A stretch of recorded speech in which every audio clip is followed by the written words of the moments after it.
Those are my daughters, Lola and Zara, the most beautiful girls in the world. And even though I tell them that they're beautiful every single day, sometimes it's just not good enough. Just yesterday, Lola came into the house crying and said, "Daddy, how come I don't have good hair?" I wonder how she came up with that idea. Well, I would say that hair is a woman's glory. And you share that glory with your family. And they get to see you braiding it, and they get to see you washing it, and it's a glory. But it is not a bad thing or a good thing. It's hair. If you have it on your head, it's good. If you have it growing between your toes, it probably isn't so good. Shay, you straighten your hair chemically? Yes. Okay, so naturally your hair is? Very nappy.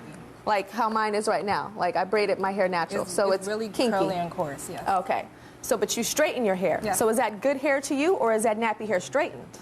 It's amazing hair to me with my hair straight. Speaking for a person who has hair, I think that my hair is more matted and coarse and kinky. I have a kitchen in the back, what black women like to call kitchens, because it's real coarse. It looks like a scarring pad. Women with more loosely coiled hair, Tyra, like I think that you have. My hair's not loosely coiled. My hair would never lay down like that. Yes, it would with some gel and a toothbrush. Right, I had to use mad chemicals. Exactly, I had to use mad chemicals. Washed, essentially, to think that this is the only way that you have to look. Because really, for a lot of older generation, the hair thing, it wasn't just beauty. It was, you're not going to get a job. You're not going to walk in this room. You're not going to be able to find a mate if your hair isn't straight and conforming to mainstream society. So for a lot of them, it's an almost fear thing when they see their children going natural. So it's the job of the younger generation to educate. Absolutely. Yeah. Okay, about hair, race, everything. Change. We'll be right back. Well, growing up, my mother never encouraged the term good hair. So I just appreciated that because it just allowed me to just accept my own hair. It was definitely thick and time-consuming, so that's more so what I heard as far as growing up. Never encouraged good hair and bad hair topics in my household. With us are the authors of Hair Story, Untangling the Roots of Black Hair in America, Ayanna Bird and Lori Tharps. The idea that good hair, this term good hair, was not a beauty term. It was a survival term that came out of slavery. And that women and men who had hair that was silkier, curlier, looser, meaning they were connected to the white man, the master, that meant that they were more likely to have a higher chance of being freed when the master died, perhaps being a slave that was in the house, which meant more access to education, better food, clothing, warmth, you know, the necessities of life. So we were not talking about slaves walking around saying, I'm cute. It was slaves walking around saying, if I have this hair, I might have a chance at a better chance of life and survival. Because what is it really? It's connected to being the master's daughter or son. Exactly. So, and it's, like I said, it was men and women. We're not even just talking about something for women. And so this idea has carried over. We say that, you know, these concepts were kind of embedded into our cultural psyche, and it never went away. We were never, like, unbrainwashed, if you will, once slavery was removed, and we've maintained these terms. And so part of the problem is that people don't understand the history of our hair. The history behind all elaborate designs and hairstyles originated in different ethnic groups in Africa. The first known example of dreadlocks date back to ancient Egypt, where dreadlocks appeared on many artifacts. Ancient Egyptians with dreadlocks have also been recovered from archaeological sites. Socially, hair grooming played a significant part in status and identity in African tribes. It was a way to identify someone's social status based on ethnicity, social rank, age, marital status, wealth, fertility, manhood, religion, and death. It's probably a good guess that African people have been braiding, manipulating, styling, loving, locking their hair since before recorded history. You can assume so because even in our most ancient of recorded history, we show mastery of our hair. Images on the walls of our ancient cities of Kemet, Ta-Nehisi or Nubia, Kush, and sculptures depict scenes of great rejoice when it came to taking care of one's hair. In sculptures, great detail was given to the intricate, significant hairstyles along with other physical aspects that were considered significant. After all, if you're an artist representing your people, wouldn't you accentuate the highest aspects In 1444, of your culture? Europeans began to kidnap Africans of all social statuses and trade them on the west coast of Africa. Many wore elaborate hairstyles. Although the Europeans were first entranced with and admired the complexity of style, texture, and adornment of black hair, something had to be done to rid them of their identity to maintain control and dependency. Many slave owners shaved not only the men's hair but women's hair as well. This was considered an unspeakable crime to many tribes. In many African cultures, hair is seen as a pathway to the soul because it's the highest point on the body and therefore it's the closest to the Most High. Because of this, care of one's hair is usually only trusted to a particular family member or a close friend for the rest of your life. The reason being is that if your hair gets into the wrong person's hands, they could essentially cause you harm. It is because of this spiritual significance that great care was given to the maintenance of one's hair. Hair could be groomed for special ceremonies. In traditional African spiritualities, ceremonies and rituals are done to recognize deities, ancestors, the Most High, and are even done for special times in one's lives. During rites of passage ceremonies, hair would sometimes be shaved or cut into designs, braided, twisted, or structured. In 1619, the first slaves were brought to Jamestown. After being on a ship for 3 months in unbearable conditions where hygiene, let alone hair care maintenance, couldn't be maintained, many of the enslaved Africans' hair was matted upon arrival. The enslaved Africans were no longer allowed to speak their native languages, do traditional dances, and maintain their hair in the styles that they chose. All of the African culture and grooming traditions began to disappear. Slave owners wanted to cut off the enslaved Africans' connection to their true self. They pushed their standard of beauty, fair skin, straight hair, and thin facial features. African dark skin, kinky hair, and wider facial features were deemed unattractive. Because of this, lighter skinned, straight hair slaves commanded higher prices at auction.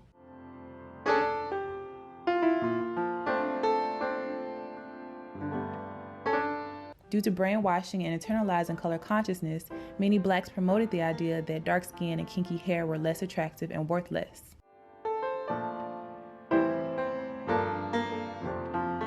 Our hair is considered as the proof, the mark of God's design, and thus is always integral in spiritual life. And it is something that is instilled from birth. Fontanel hair, for example, or patch of hair that is left on the softest part of the baby's head, serves as protection against bad spirits. Throughout sub-Saharan Africa, the cutting of a child's hair for the first time demands ritual.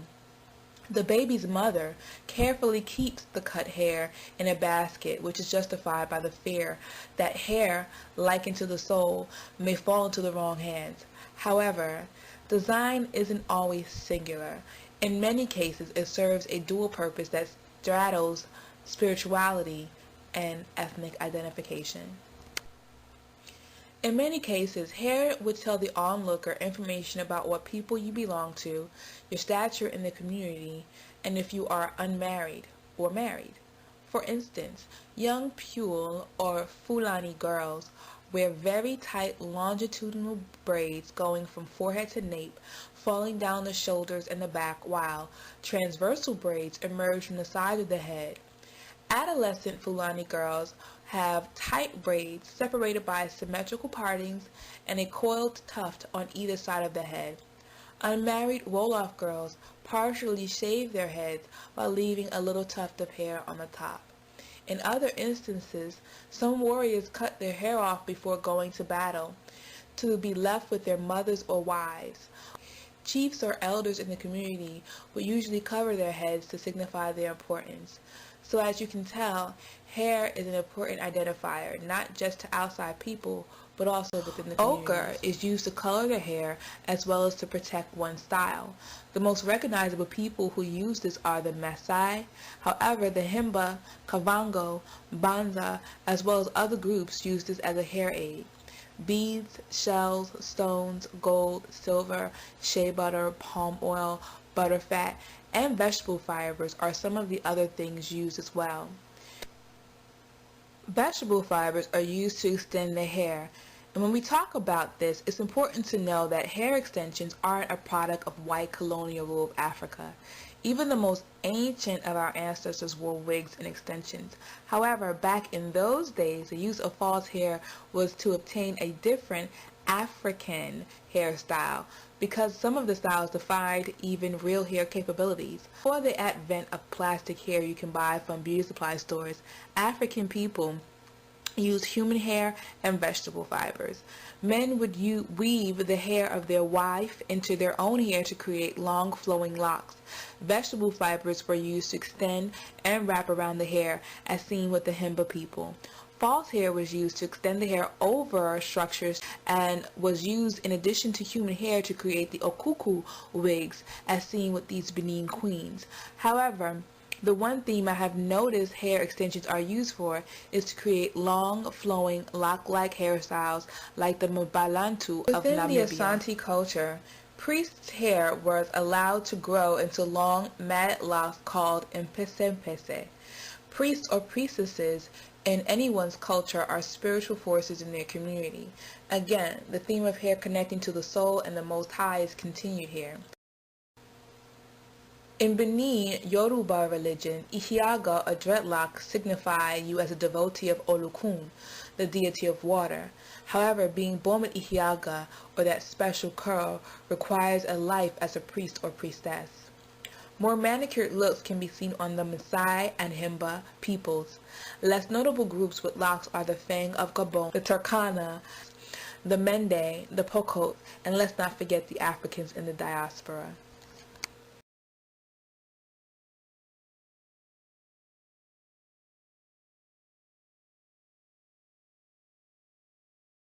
The enslaved Africans were given no way to care for their hair.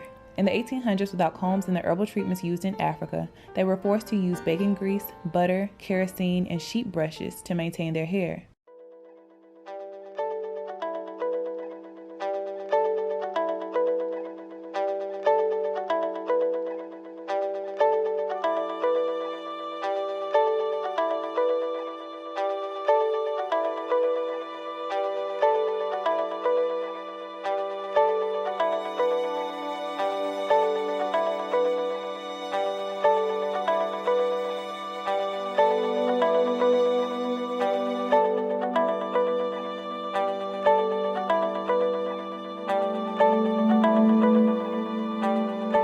In 1845, metal hot combs are invented by the French and available to the United States. Many people believe Madam C.J. Walker invented the hot comb, which is incorrect. She developed a range of hair care products for blacks and popularized the press and curl style. In 1865, slavery ended, but the emotional and psychological scars lived on and are still evident today. Quote-unquote good hair, or hair that is finer, curlier, and closer to that of Europeans, becomes a prerequisite for getting jobs, entering certain schools, churches, and social groups.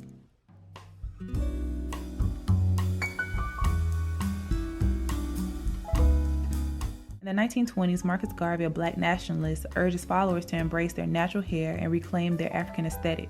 He is quoted as saying, "You must remove the kinks from your mind, not your hair."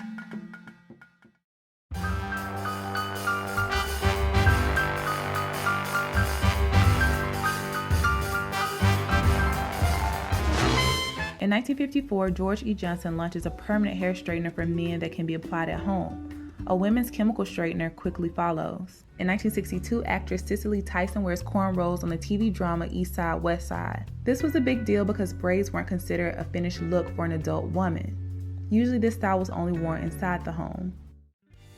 Angela Davis became an icon of black power with her large afro. The afro became a symbol for black power and pride. Kinky hair and dark skin is embraced, and the phrase "black is beautiful" is coined. In 1968, Diahann Carroll is the first black woman to star in a television network series. She is said to be the black version of the all-American girl with straightened, curled hair.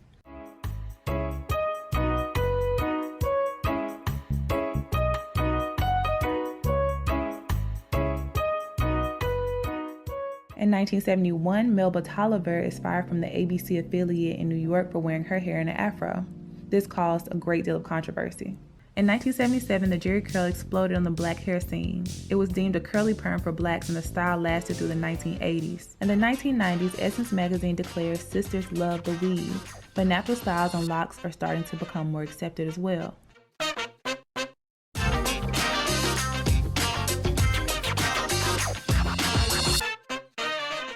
In the 2000s, relaxers, braids, and natural styles are explored by African Americans.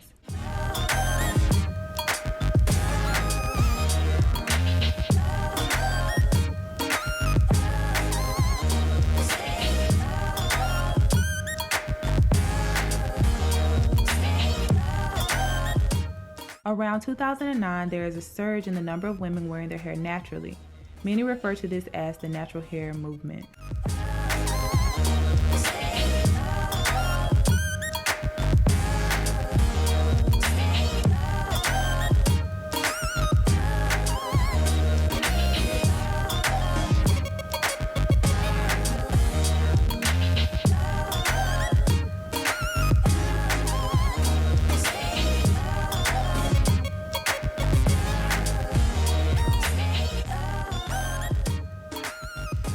Of the head in African culture is seen through our love of hairstyles. The inner head is the most important part of culture and spirituality. However, I think that the design details that we give to the outer head is the one that we make manifest from the inside.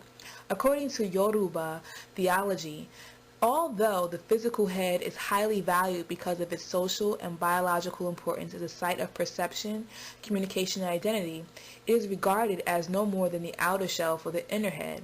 It is also called orioje, or external head. The desire for the harmony between the two aspects of the head is expressed in the popular prayer, Orienu mi komabatiodeje. May my inner head not spoil my outer one. It is my belief that this style is an attempt to reach the Most High, an antenna, if you will. Maybe if the people who wear it have lost the original meaning, the soul has not. Now this takes us to Fiji. Now, I had a chance to visit Fiji for the first time in March. I went there before the coup. I went there because I went on my own, didn't organize a tour, by myself, nothing was planned, got a hotel at the last minute because I was told that these black people in the Pacific said they came from Africa. And they said it with great pride. Now, very few people that I know outside of Africa are willing to claim African ancestry. I heard that these brothers and sisters did. Naturally, I wanted to go there. And this brother blowing the conch shell represents my arrival in Fiji. Fiji is deep in the South Pacific, and Fiji is a series of about 300 islands, of which the largest is called Viti Levu. Let me show you some of the people I met in Viti Levu next. That's a nice slide, isn't it? And beautiful sister. I said, what makes a woman beautiful here? Of all the features that the black women have, what is it that makes a woman, what characterizes her beauty? They said it's her hair. And they have these big, beautiful, natural hairstyles, like Alton said he used to have. Like I used to have, if you can use your imagination. I used to have a big one too. Next. I didn't know y'all were going to laugh about that. Next. And virtually all the sisters look like that. I didn't hardly see any black women. It was refreshing, and I don't mean any disrespect, with chemicals in their hair. You said that. Next slide. But the brothers were very friendly too, and the brothers were known as ferocious warriors. As African people, we have continued to cultivate the art of hair, even if we don't know why we do it. As Africans in the diaspora whose history and culture has been stripped, stolen, raped, it's a wonder that any of us know anything about who we are. It is even more amazing that something so simple as hairstyling was non-existent in our diasporan culture for many hundreds of years.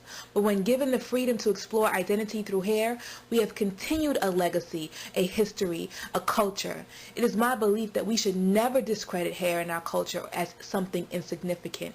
It's an identity that I am proud of, and you should be too. For my ancestors and for the future generations, I will be the continued legacy. It's not just hair. Ashe.